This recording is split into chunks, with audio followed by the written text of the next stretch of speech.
Body language profiling alone is kind of like a really cool bar trick, and psychological profiling alone can be incredibly powerful.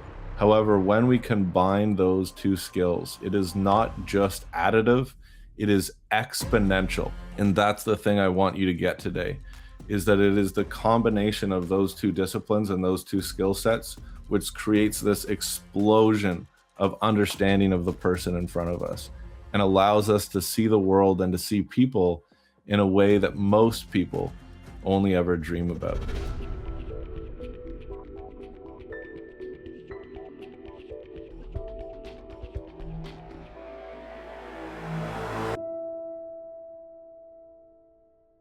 So today I'm going to give you a really good, clean framework to understand everything that encompasses behavior profiling and everything that is behavior profiling.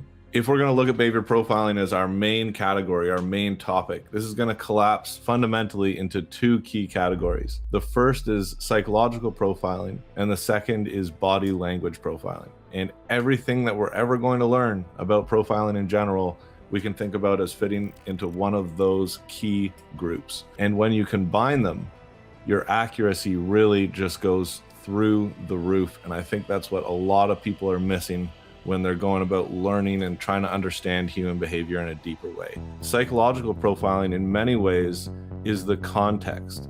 It's the backstory of what's going on. And body language is kind of like the current scene that's occurring in a movie or a story. And if you only know the current scene, or you only get a snippet of exactly what's happening right now, you simply don't understand the full story or really what's happening.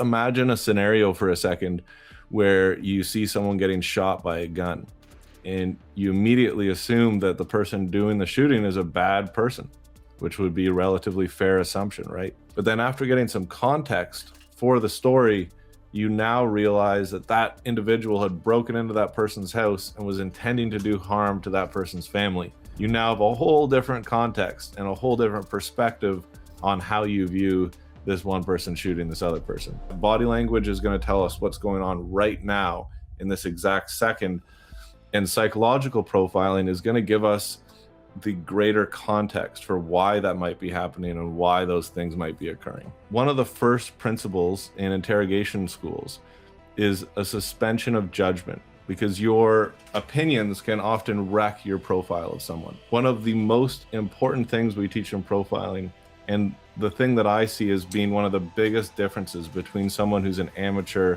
and someone who's one of the best in the world, is your ability to mitigate and minimize cognitive bias. If you walk into a conversation already convinced and you know what something means, your brain will cherry pick to support your story. That's not a be nice statement, that's an accuracy statement, if you heard someone say that. The way that we do this is we actively try to disprove what we are seeing. It allows an interaction to be broken down into observable behaviors. And yes, we can even score them and apply some kind of scientific method to what we're seeing, so that we're not just vibe reading, or we're minimizing our propensity for cognitive bias and our propensity for our emotions to really be getting in the way of what we're seeing. The thing we're going to talk about is the social needs. And just understanding this is almost like some kind of a superpower. If you can really get good at accurately profiling someone's social needs, which can be defined as how somebody wants to feel in a social situation. The 6 social needs are intelligence, acceptance, approval, significance, strength and power, and pity. Many people don't realize till they get to a more advanced level is that if the social needs were a tree, the roots of that tree are actually the childhood development triangle. And the childhood development triangle is how we gained friendships as a child, how we gained rewards as a child, and the things that kept us safe. And when you see someone who's really good at profiling and they can deduce something that happened early on in someone's childhood, this is kind of a little window into how somebody does that, how that mentalism trick, which it can almost appear like a mentalism trick, works.